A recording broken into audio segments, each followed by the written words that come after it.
Good morning and welcome to our Black News. My name is Don Allen. Today I'm joined by North Minneapolis stakeholder and co-host, Mr. Larry Tucker, and our special guest, Ms. Kristel Porter, running for Ward 5, Minneapolis City Council. Of course, in the state of Minnesota. I called it Minnesota. And in the city of Minneapolis, mostly North Minneapolis. I'd like to welcome everybody on this beautiful Saturday morning. A lot of stuff in the news this week. People being shot in Wisconsin, connected back to people to St. Paul. And again, in North Minneapolis, in Ms. Porter's ward, we have still murder, death, kill between 14 and 21-year-olds. We'll get into that. Welcome, everybody. Mr. Tucker, how are you doing this morning? Doing great. Okay, well, I appreciate you joining in at the last minute there and jumping on board. Anthony Scott and James E. King will return next week. And we might have a chance to talk with also Reverend Tim Christopher, who might jump on as soon as he gets done with his haircut.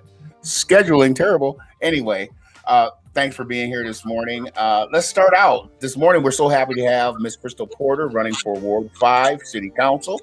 That's North Minneapolis. And Ms. Porter, glad to have you here. How are you doing this morning?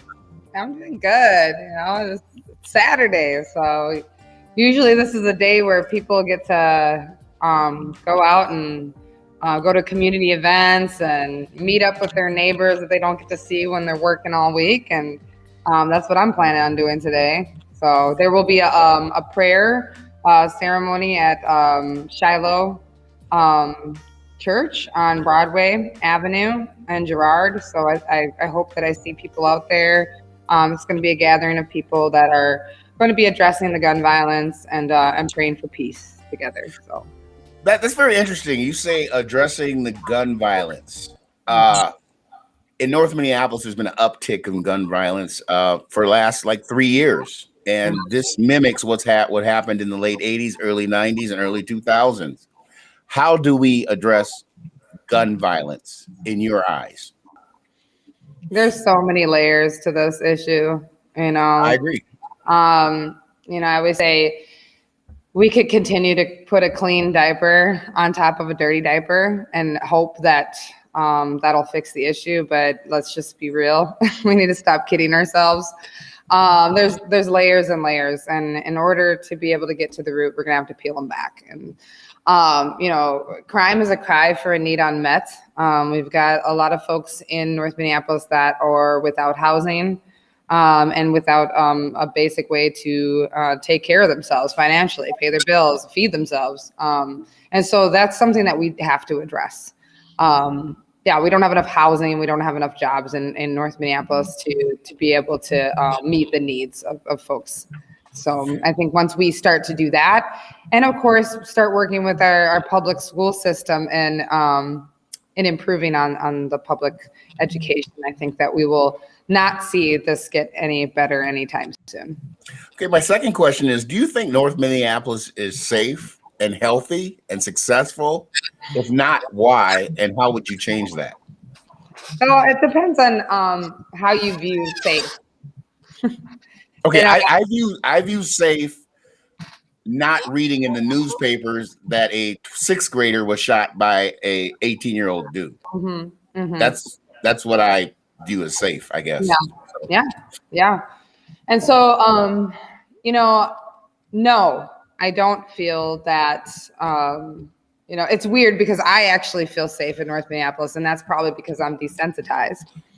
I've been living in North Minneapolis my entire life, and we have gotten so used to the behaviors that are happening, and that's not okay. However, I feel safe because I know the people when I walk down the street. However, no, right now it is not. It's not safe. It's not healthy, and it's not successful. No. And there's a lot of reasons why that is. You go look at North Minneapolis and you can't even get your basic needs met right now. If I get paid and I go, okay, well, I need to get all the things for my home that I need, I have to leave my community to go get those needs met. And when you're talking about basic needs, you're also talking about basic businesses. And basic businesses have basic entry-level jobs. And who needs entry-level jobs? It's folks that don't have a college degree. It's folks that are younger and youth, young adults that need an entry-level job to understand what it's like to even work a job, show up on time, work their way up through the ranks and get up to management level and maybe one day own a business one day. So we don't have that. And because we don't have that, you'd have nowhere to start from. You got to start from a foundation. If a foundation is missing, then you can't build up from there. You just can't. Okay. There are empowerment zones, achievement zones, promise neighborhoods, and things like that in North Minneapolis. Have they done well for the community, in your opinion? And I don't have to bring up any names because I actually like one of the couples that run one of the zones in North Minneapolis and a little bit. And have those zones been successful in your eyes as a lifelong resident of North Minneapolis? And if not, what do you need to fix them? So in order to make, no. And in order to fix it, you have to empower the right people to take advantage of those opportunities. We make opportunities available all the time. The government always does. However, who are the people that are engaged enough to be able to walk through that process and understand that process to make it work for them? And usually that is outsiders, outside investors, developers, that take advantage of those tax credits and those tax breaks to be able to develop something there, continue to sit on the land and manage those properties and still continue to make money off of poor people. And so the reality is there has to be something that's added to these opportunities to empower people that are from the community to take advantage of these opportunities. And that takes work. It's an extra step, and not a lot of people like to work and make sure that they, really dig in and make sure that these promise zones and opportunity zones actually work for the people that are in the community themselves. So. I appreciate that answer. We'll circle back around to something later on, but I'd like to get Mr. Tucker. Mr. Tucker is a long-time, almost lifelong resident of North Minneapolis, businessman, business owner, entrepreneur. Mr. Tucker, why don't you do the salient questions for Ms. Porter? Well, I agree with her statement, and I think that the politicians just haven't lived up to the task of getting something done. There was a time when I could call a city council person and get something done. You can't do that anymore. You just can't do it. From Mayor Frazier to Lou DeMars, Solid Green, there was a lot of them that you can get something done. You just can't do that anymore. And there's a lot of favoritism that's done. And there's a group of people, or one or two people, that tends to get all the spoils. An example, they held a piece of land fallow, did not let anybody build on that piece of land until such time as the TIF became available, and then they allowed a certain person to build on that land. So you just have a lot of people who run to the head of the line and don't know what to do when they get there. Don't have any idea of how the system works. So it's, I don't know how you correct that. We have a lot of meetings. A lot of people come to meetings and they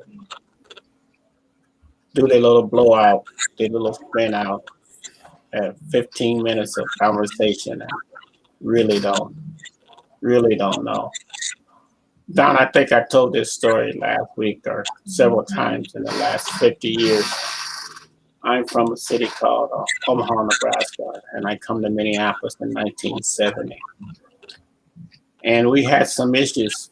There's an Air Force base called Alfred Air Force Base, Strategic Air Command.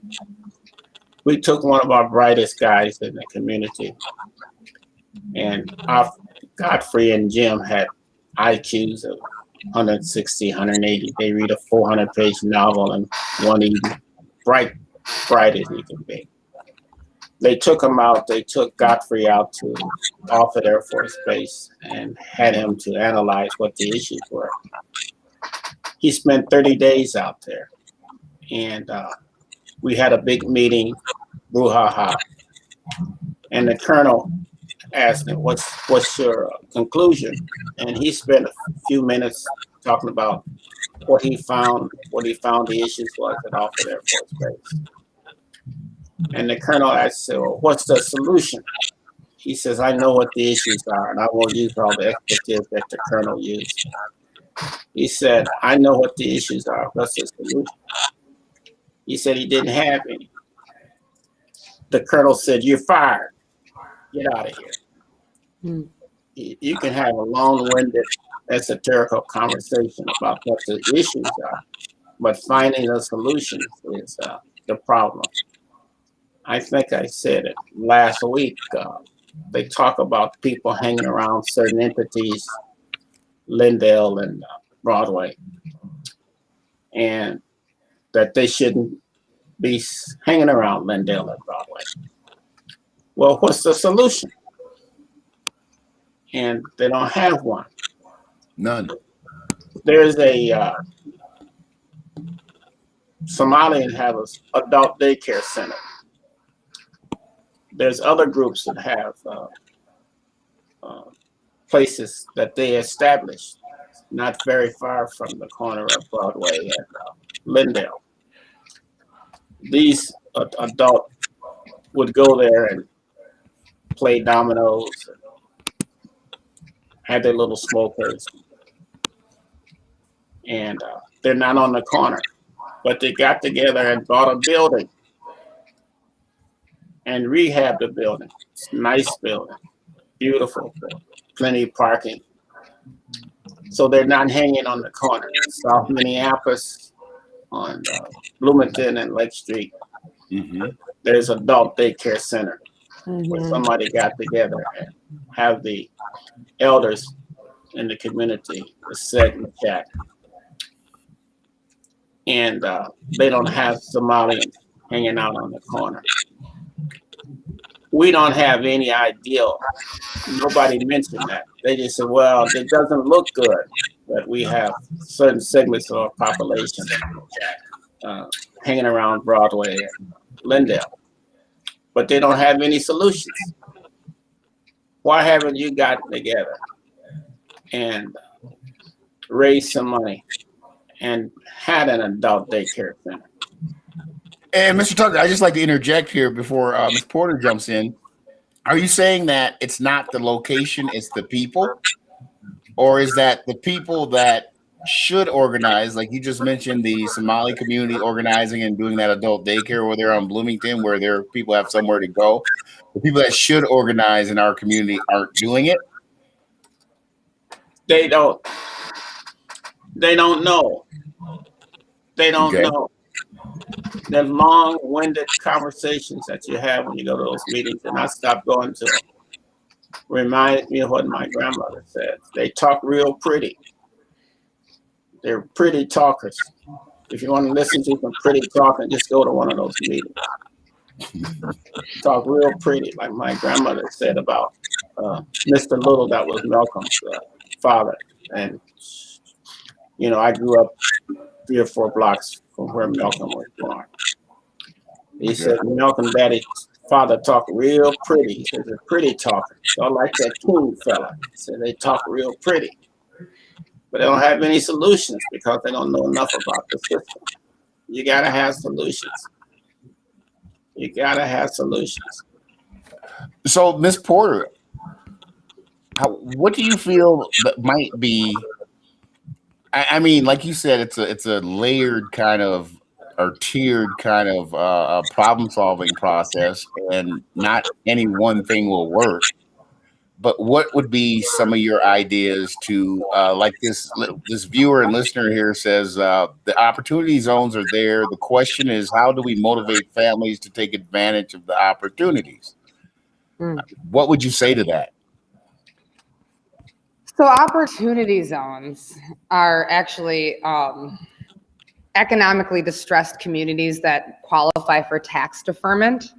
And a lot of that is it's investors that are able to invest in a distressed area so they can spur economic growth and job opportunities for the community.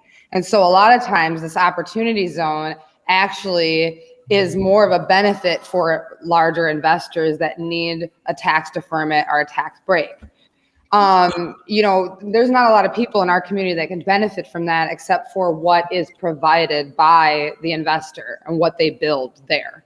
And unfortunately, I haven't seen anything come out of that. I will say that one of the things that they are planning on, you know, taking advantage of when it comes to our opportunity zone is the Upper Harbor Terminal, and providing jobs there. However, is that engagement being done with the community correctly? Are the people in the community able to say what they want there and what they desire there? Where would they like to work? Would they like housing there? What kind of housing would they like there? What kind of businesses do they need that are going to actually benefit the community by at first addressing the needs that we don't have, you know, met in our community. So yes, the opportunity zones are there, but who is benefiting from them? And if we wanted people within North Minneapolis to take advantage of these opportunities, how are people even positioned to be able to develop something? You know, do we have the capital? You know, do we have the know-how? Are people at CPED willing to hold our hands and work through that process? And really, really work through that process with us so that we can actually benefit and develop something in North Minneapolis that the community can benefit from, such as job creation. So, you know, that's the question. And, you know, we got layers to the issue, you know. If anything, we need to be, if we're talking about developing housing, you know, I believe in affordable housing. I think we need more affordable. We do need more affordable housing. We actually saw Plymouth Avenue townhomes, one of their buildings caught on fire about a month and a half ago. And I was actually at the fire with the firefighters and working with some of the families. I was able to rehouse two of the families in the art space lofts off of Glenwood Avenue, but the rest of those families are displaced. They are not being rehoused in even the city of Minneapolis. So these are folks that have lived over north for 15 years, you know, and there's nowhere for them to move. They are now, you know, getting rehoused out in the suburbs in Anoka and Brooklyn Center. So, you know, we do need to build more housing, but the thing that I always say is, how are we going to start building affordable ownership opportunities so that, because the main issue here is the fact that we don't have enough wealth in our community or opportunities to build wealth. And if we start developing more ownership models, affordable ownership models, then we're now creating a way for people to enter into the housing market for the very first time, build equity. It may not be a big house. It might be a small little 1-bedroom plus loft, but it's something that they can live in for a few years, build some equity, and then sell it and buy the house that they want. Now we're building equity. Now we have something to borrow against if we wanted to jump into this investor market and start building larger spaces or commercial spaces to provide job opportunities for people in our community. So we have to start somewhere. It's going to take time. It's not going to happen overnight, but we have to be willing to be creative and to address the issues. Okay. I'd like to welcome Reverend Tim Christopher to the show. Welcome. I'm glad you could hop on. I know that you have a busy schedule, Reverend, but it's important you as a stakeholder also in North Minneapolis to have you here. Welcome. On that note, Ms. Porter, you spoke real well about the housing opportunities and it takes time and things like that. But let's go to the Minneapolis City Council. Let's go directly to someone's trying to call me. I'm sorry. Let's go directly to Jeremiah Ellison, the incumbent for Ward 5. Has he had enough time to do what you speak of? You know, honestly, it depends. You know, I mean, are we talking about like him or the average, person that's in city council? But sometimes when people get into a space, they might not have the knowledge or the experience to be able to get the things done that they want to get done. Excuse me a minute, Ms. Porter. I'm getting a lot of background noise, and I can barely hear Ms. Porter. If you guys have phones and things on, that's Mr. Tucker. Mr. Tucker, turn your phone on. Go ahead. Go ahead, Ms. Porter. Sorry about that. I'll stop texting you, Larry. I'm just saying. What's up with that? No. We're gonna go on a walk after this. No. So I really think that, what's key here is making sure that we elect people who are more knowledgeable about the things that they say that they want to get done, that actually have some experience, that have the connections in the community, that understand what development is, how it works, the costs of materials and supplies, having the relationship with the community planning and economic development department at the city. You got to have some background and some experience, because a lot of times we elect people that aren't really experienced and don't know how this stuff works. And so when they get in there, they have to learn that first.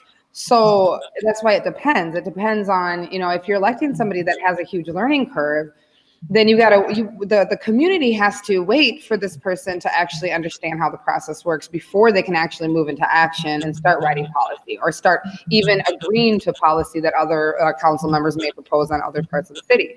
So, I know that's not a direct answer, but it's my answer. Oh yeah, it's perfect. It's perfect because Mr. Tucker and I know Reverend Christopher agrees when I say that a lot of the people elected to the Minneapolis City Council over the past few years, it was their first full-time job with benefits. They were community organizers, living hand to mouth basically, and did not have that technical or academic acumen or business acumen to understand what was happening in the city of Minneapolis and what so much you could do with Ward 5, specifically.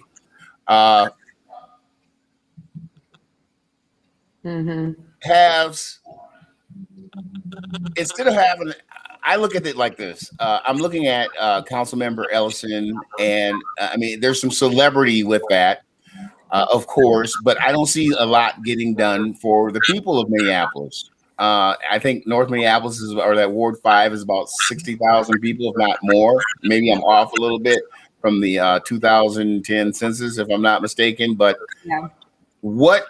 How come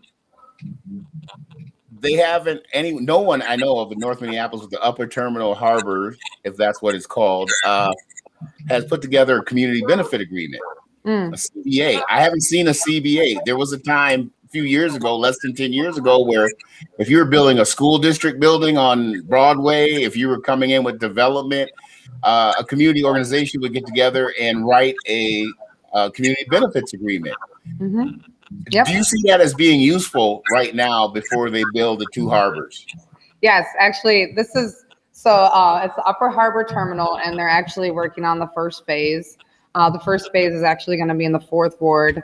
And to be honest, yes, this is something I've been pushing, is a community benefits agreement, especially if they're talking about putting an amphitheater in this space and hosting concerts, possibly putting a hotel there, some housing around it, businesses. The thing is if you're adding all this stuff onto publicly owned land that's owned by the community that we pay taxes on, because it's along a body of water, then yes, there definitely should be a community benefits agreement, especially when it's being built to in between North Minneapolis and the river, where we've been cut off from the river for a very long time. This is an opportunity to connect the north side back with that river, but also an opportunity to secure some equity and some wealth. And so one of the things that I've heard has been proposed by somebody that was working on the community advisory committee, the CAC committee, was ticket sales. You know, what would it look like if a percentage of ticket sales went back to North Minneapolis and went into a pool that community members could apply for to put towards capital of starting another business in North Minneapolis. And so there has been conversation around that, and I have no idea where that's headed right now. I really don't know, but it's definitely something that has been brought up by people that are on the committee. Whether people on the committee are actually being heard is one thing. A lot of times these CAT committees actually are created to entertain people and make them feel like they're involved, but usually they're not actually heard or any of their, comments are taken into account. So, we just have to make sure that that's actually happening. Okay, I would like to give Reverend Christopher a chance to chime in and ask you a question that's on his mind. I never asked him who he supports for Ward 5. I usually don't do that because that's, I'm a conservative. That's your personal business. And this show is not in the habit of endorsing anybody. We just provide information. And for a disclaimer, we have requested Jeremiah Ellison to appear on the show on a couple of occasions, and he has not answered. Of course, I am not worthy because I won't go in on him like that. But anyway, Reverend Christopher, do you have a question for Ms. Porter? Yeah, you know what? You just said something that I was going to throw out there. I've reached out to Miss Porter to give her an opportunity to be on my platform, also, and I've never heard anything back from her on that. I apologize for that. No, that's okay. That's okay. And the reason this took 6 months. Okay, this took 6 months. No. Busy. No, I understand, but I wanted to be upfront to say that I've had Pastor Victor Martinez on my show. I've also worked extensively with Pastor Martinez in the community in doing things. So I just wanted to make sure that you guys knew that, because you was asking who do someone endorse. I can't endorse anyone because of my foundation, but I can work with people, and I have worked with Pastor on several occasions. And then Miss Porter had just came about when I was going through Facebook, and I was like, oh, okay, so we got someone else who's right. I had no clue there was someone else running. A black female, yes. Right. And I reached out hoping to have her come on and give her an opportunity to get in front of the audience that I put Pastor Martinez in front of. I didn't want to be biased, and I didn't want, someone says, "Oh, look, he's for Pastor Vic." You understand what I'm saying? Yeah. So, but here's my question, real quick to you. And you may have answered this. Sorry, I'm late. I had to, right in the middle of a haircut, got in, had to do the dog thing. But anyway, here's my thing. The black churches that are benefiting off of the black community and are not doing anything. How do you feel about that? Well, how do you feel about the churches that are actually basically sucking the North Minneapolis dry and not putting anything back into it? So, I don't necessarily agree that they're all not doing anything. I do think that Shiloh Temple is doing a fabulous job. They provide childcare for the community. Because they're getting paid. But anyway, go ahead. Well, yeah, they should get paid, especially if they're running a childcare, and they also are providing community solar that people come to in the city in North Minneapolis. They actually have a place for healing, group therapy, and they have been very influential in leading this 21 Days of Peace. So I'm very impressed by some of the work that they've been doing. I personally am not, connected to the churches as much as I'd like to, because I am Muslim. But at the same time, I think that what we need to do, especially if we're getting any public funding or giving any public funding to anything, there needs to be a level of checks and balances. I've run a couple nonprofits in my life. Right now, I'm in Renewable Now. And anytime that I apply for a grant, there's a midterm report and there's a final report. So if I'm saying that I'm going to do a bunch of things in order to get secure funding, whether it be public dollars or dollars from a foundation, then I have to check in and let them know what I've done, show them proof of what I've done. Provide a narrative, even a contact for people that I've touched and people that I've helped. And then in that final report, give a full synopsis of what we've done, what targets we were able to meet, what goals we were able to meet, and give a detailed report on what we were able to do with that funding. And I think the same should go for churches. Of course, churches are nonprofits as well. And I think that sometimes, especially the city of Minneapolis and any government entity, they will they'll either have grants or they have contracts. And one of the difference between contracts are with grants, you've got a department that will they will read over the proposals, they'll approve them, and they'll check in with them regularly to make sure that all of those things happened. And if they didn't happen, why, and what was spent, and on what and how much. The contract issue is they have a certain amount of money that's allocated to a certain issue, a certain thing. And so then you've got this money sitting there that needs to be spent.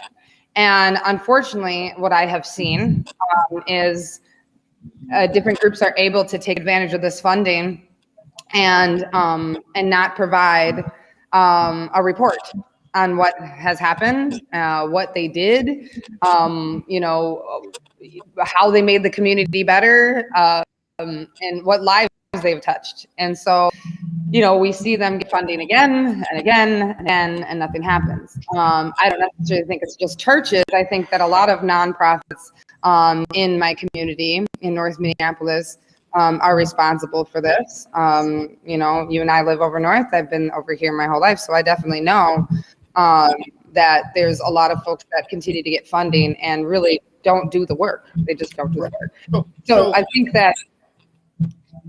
Mm-hmm. So, but here's my thing. Back in the day when we all was other than you, because you look really, really young, but us old men were coming up. The church was the staple of the community. You could go to church and pretty much get anything you want: food, clothing, help get you there. And you raise a good point that I think all three of us has always talked about, is all this money that has been going into North Minneapolis, but you don't see nothing happening. My thing is, but yet we've got all our people going to church, and these churches you see are coming up, but you don't see them reaching out to the community. And not all of that money that's been a grant, whether it's a grant or whatever, is being proportionally equaled throughout the church. Now, Shiloh gets the biggest part of the money that comes into North Minneapolis. They do. I've known that for years and years and years, how that works. Anytime the governor or anyone of prominence come into the inner city, it's straight to Shiloh because that's where the money goes. What I'm saying is, as a candidate and as somebody who could potentially win, is that something that's important to you to have that money structured out throughout the churches to make sure that they're actually doing their job in the community. Don, let me interject here. I think there's limited knowledge of the processes that happens in our community, and I think that you can probably establish an informative meetings to inform people of the process.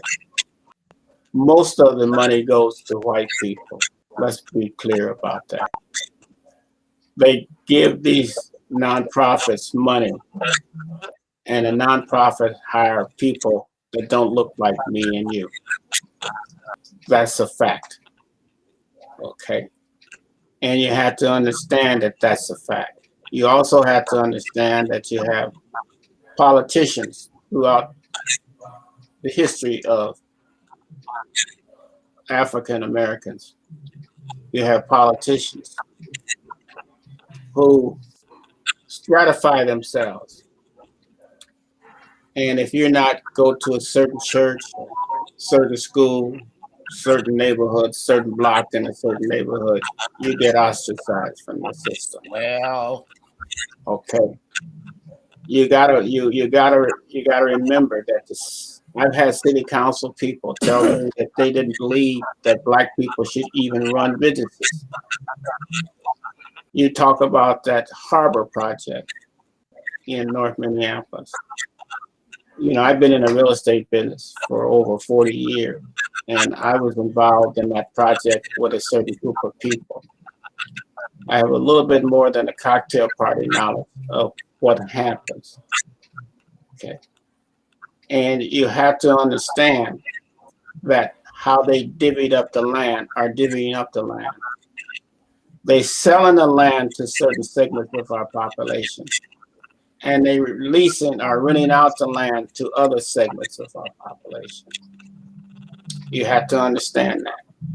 You have to understand when you go to City Hall, and you know, I've been down there for a number of years. When you go to City Hall, there's always somebody in City Hall that don't like somebody. Mm-hmm. I don't care who you are. I have not been in any room in City Hall over the last 50 years where somebody says, I don't like person A. I don't like person B. I don't like person C. And when I asked for several years, how was the money divvied up? How many contracts did they give the Black community? Over the last 5 years, I asked how many contracts have they given the Black community? Never got an answer. Never got an answer. In the old days, when I asked certain city council people that question, not only did I get an answer, I got a contract. Okay. You don't have that now. Yeah. Most of the young folks down there don't know enough about our economic system. There was a person who wanted to do a project in that harbor project. They was told no. They took the jobs to Brooklyn Center. They denied a person of color an opportunity to set a business up on that project. Not this year. For years, they would not allow a Black person to do that. You understand there's a great disparity that exists in our community, and that disparity is enforced by other Black people. If they don't feel as though you go to the right church, okay, go to the right school, live in the right neighborhood, and you can't live in the inner city now, you know. So there's a great disparity out there. You have to understand that. Yeah. And if you don't deal with that disparity, you're not going to get anything done. Yeah. I would go ahead.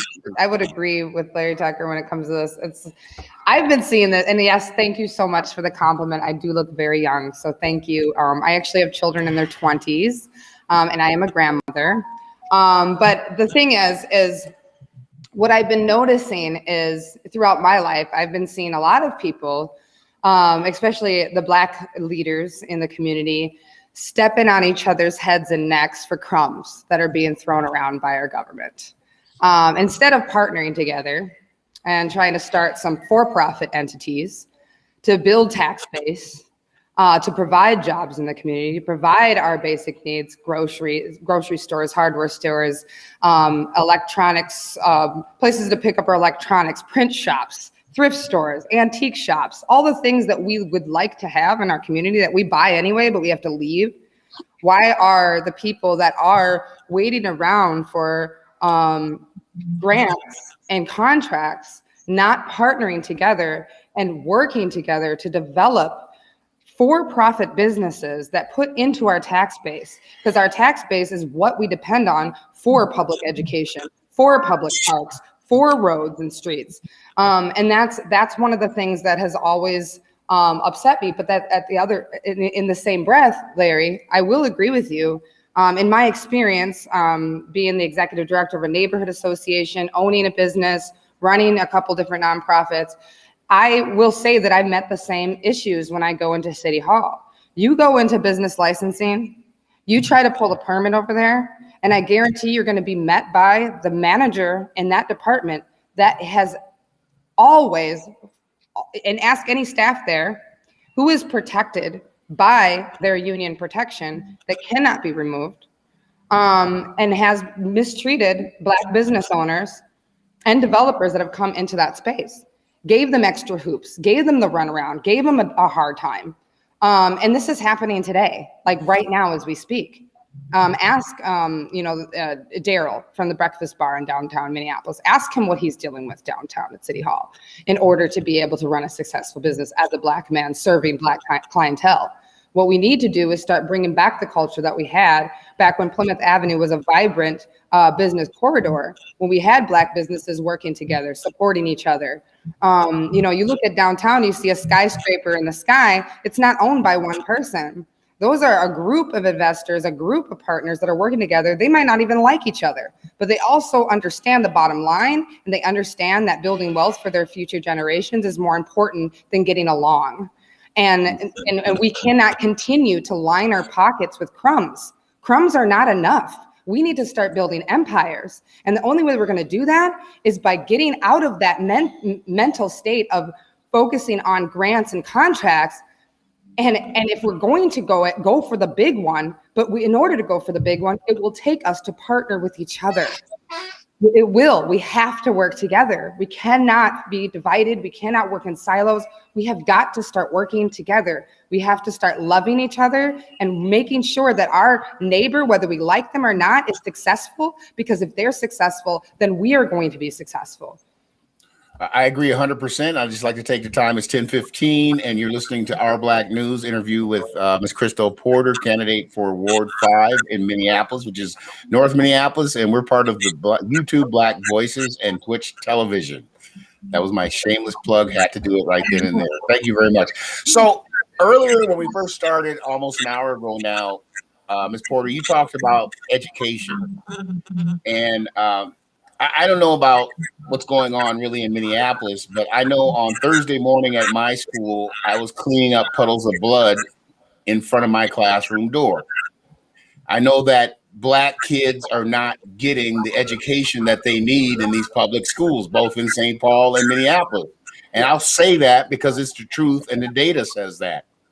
How would you go about in engaging the celebrityship of a couple of the board directors in Minneapolis for the Minneapolis public schools and looking at education in the 5th Ward for those K through 12 scholars that are suffering with proficiency rates under 15% in some cases, and graduation rates? And this is something that the current administration in Ward 5 has virtually ignored. And how will you engage that piece? Because we know that education is the push that you need to make things successful all around. But what are your thoughts on that?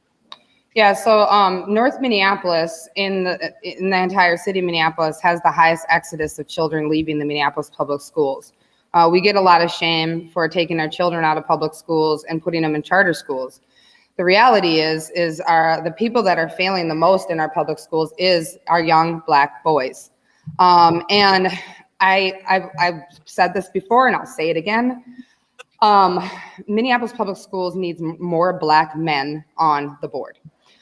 In order to understand the mind of a young Black boy, we're going to need our Black male leaders. I know that the Minneapolis Public Schools, or any public school board, has always been a female-dominated space, especially teachers, even administration. But the reality is when we see that our young Black boys are being failed, we need to see more Black men in that space.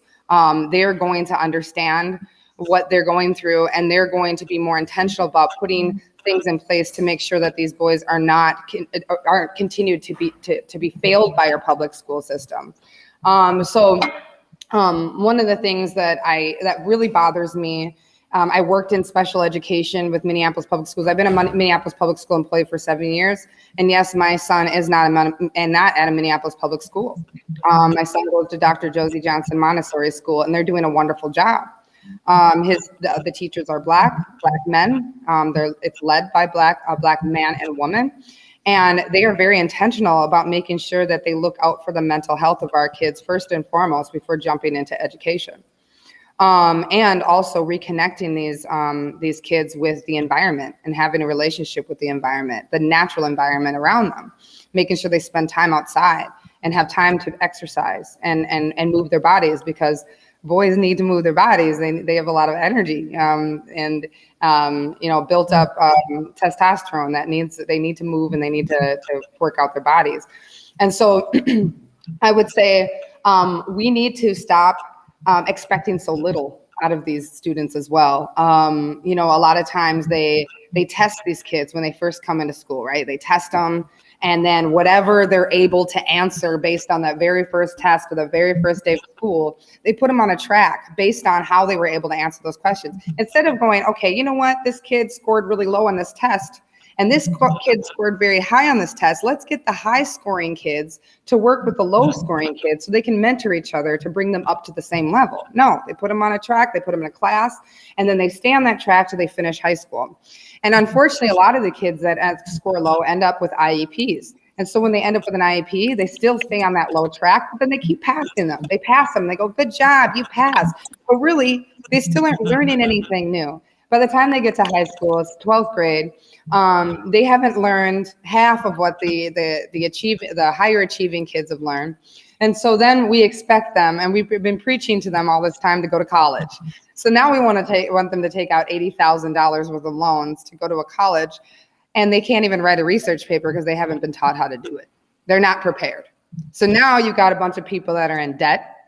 They can't finish high school, but they used up all their financial aid. They're in debt, and they still are working for the man, and probably still can't even get a decent paying living wage job. So what I propose is that we start to connect these young adults to opportunities, as far as they should, by the time they finish high school, they should know how to start an LLC. They should know the difference between a B Corp and a C Corp. If they want to start a nonprofit, how do they put together a board and write up bylaws? We need to equip them to be successful in other means, not just college. Also, we need to stop shaming our youth for wanting to take another track. If they wanted to get into, if they wanted to become a plumber, if they want to become an electrician, if they want to install solar, cool, do it. Good paying job. Let's push them down that path. Let's get them ready to do that. So Kristel, as being a real estate business and looking at all the data of people, and appraiser, I did a vice president house that lives on Lake Calhoun, and I did a house in Robbinsdale, and I had all the paperwork. The guy living in Lake Calhoun, he refinanced his house to take advantage of the stock options that he had before they expired. The plumber in Robbinsdale made more money than the vice president of this bank. Mm-hmm. Okay, we don't understand where wealth is. Mm-hmm. And we don't understand how it works. You have to understand that school teacher is a job designated for white females. Primary persons that teaches school is white females. And I had two grandsons and one son that all of them went to private school. I put in all of that. It didn't work out for all of them. Just didn't work out. Mm-hmm. Mm-hmm. And I would go to parent teachers meetings, and some of these little kids, both black and white, Mm-hmm. didn't know from A. Did not know from A. Mm-hmm. Mm-hmm. And they don't know how the system works. Yeah. I propose that we have set up certain environments that really teach kids how our capitalistic system works. Yeah. You know, you bring a person in from the suburbs, and they all of a sudden they're gonna make everybody into a white Anglo-Saxon Protestant American. Mm-hmm. These little kids don't know anything. Mm-hmm. And when they did the school building on Broadway, 1200 Broadway, they did bonding to put the deal together. The colored guy over there didn't understand that I understood and others understood how bonding finance works. Yes. They didn't have any knowledge of how it worked and why it worked the way it worked. Mm-hmm. Even the townhouses on Plymouth Avenue were hoodwinked. They gave them a proposal which says, okay, you know, at a certain period of time, the ownership of these townhouses goes back to the community. They did not read the total agreement. On the 16th page, they said all the preceding pages are no longer applicable. Only the following pages are applicable. They did not read the total agreement. Mm-hmm. Yeah. They got hoodwinked. Yeah. Okay. I can go on and on and on. I got war stories that last for 2 days. You know, you just don't have people who know. You know, and you know, going back to like education, what are we going to do for these youth? You know, the thing is I can only do so much on city council, but the one thing I can do is tie together my network. You know, I know every director at every single park in North Minneapolis because I've coached soccer in the parks for 16 years and I've ran a lot of programs. I know the people at Hopewell Music. I know the people at the Loppet Foundation that created the North Kids program. And, you know, the churches, the mosques. We have a lot of people doing a lot of things for youth, but they're not working together. So what would it look like if we partnered them and they provided a one-stop shop for parents that are already working 2 or 3 jobs that don't have time to call around to 5 or 6 places to put their kids somewhere in the summertime, and they could pick someplace for where they could put their kid on Monday, Tuesday, Wednesday throughout the summer, and what time and where to bring them. You know, a youth fair going into the summer, into the fall. These are things that we can do right now on a city council level to where we actually make these folks work together. Because the reality is people may say that they get all this funding, but a $25,000 grant ain't nothing. $100,000 grant still ain't nothing. $100,000 is the average median income for an entire family in the city of Minneapolis. So you need a $100,000 grant. Really, what can you really do? How many people can you truly employ? How much impact can you actually make? And by the time you created the program and staffed the people to put that program forward, you don't have any money to market that program. So how do we get those folks together to work together to make sure that that the community is aware of all this stuff that's available to their youth? And the next thing I will say, and I know we don't have much time, but I will say that the school needs to work in partnership with the parks. When school is out, the parks are in. And that applies not just to the summer, it applies for after school during the fall and the spring. And it applies to the weekends. It applies to the holidays. So when there is a break in school, the teachers should be able to bid on jobs in the parks. We should see teachers, we should see assistant educators working in those parks, whether they got a rec center or not, because that's where the kids are hanging out. That's where the young folks are hanging out. And if there is no oversight in those parks, then things are bound to happen. And then also it's a missed opportunity to develop relationships with our future leaders. So I think that there's some creative things that we can do to address the lack of education in our community, and making sure that we set these youth up for a better future. We're at 10:27. I'd just like to circle back around to one thing about something that Ms. Porter said earlier about education, about kids helping kids in the classroom. There's a lot of research around that, and what you described was blended learning, self-paced structure, and mastery-based grading to make sure that every kid in the Minneapolis public school system has the acumen to operate outside of that school system after June 13th of their senior year, when they're out of school and they have to go to the next level. Yeah. And you're absolutely right. I mean, for full disclosure, I'm a school teacher and I see some horrific things every day. Mm-hmm. But yet you have to push ahead, and you do need to see those faces inside of the school system, because if you don't see it, you can't be it. Mm-hmm. And that's just simple and to the point. But in closing, how do you win this race against an incumbent who has taken on this celebrity mantra and has virtually done little to nothing, in my opinion? And I don't live in North Minneapolis. I don't live in Ward 5. I don't really have any skin in the game as far as voting. But how do you win this? What do you want to tell people? And I'm going to give you some closing words, and then we're going to close the show and back out of this. Go ahead, Ms. Porter. I'm going to win this based on what I've always been doing in North Minneapolis, and that is staying connected to the community and serving them, and dedicating my life to making sure that the people around me are doing well and are okay and are connected to what they need. I have always been doing this my entire life, and I'm going to continue to do it. People keep asking me, well, how's your campaign going?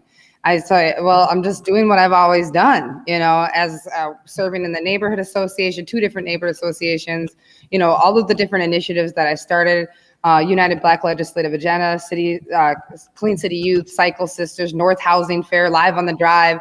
I mean, there's so much that I've done, working in the schools, coaching in the parks. I worked for U.S. Senator Al Franken and did constituent services. And that's where I am going to be strong, is constituent services, remembering the folks that elected me, remembering the people that are paying taxes to pay my paycheck, and making sure that they are valued and they are heard and they are loved and they are respected and they have a seat at the table. And I'm not just going to engage them to check a box. I'm engaging them so that I can take what they are saying, bring it forward, and turn it into something concrete. And that's what I promise to do. It starts with love, and it starts with compassion. And I think that that's what we're missing in leadership, is actual love for the people that we are sharing our community with, not just representing, but sharing. I'm your neighbor, and I'm not going to City Hall by myself. We're going together. And I truly mean that. And so that's how I'm going to win. I'm going to win by really just spreading as much positive energy and love in a time where we need it the most, and sticking by my promises. And people can reach out to me anytime. My phone number is 763-645-6743. And my email is northsiders, 4, Kristel@gmail.com. Kristel, tell them to remind them that we got ranked choice voting. Yes. Only vote for one person. Don't vote down the line. Don't vote for 3 people. Only vote for one person. At the very least, if you could choose me as your number 1, I would be honored. And I promise. You don't not want them to rank the votes. When you rank the votes, you take away from your person. Only have them to vote for one person. You got to tell the truth. So that was Mr. Tucker, longtime Northside resident, endorsing and telling people who to vote for. And me, I'm with Our Black News. I'm objective. I didn't tell anybody anything, but no, I'm just saying as an example. Right here, it's winking. We know what to do. You don't want to vote for one person. Okay.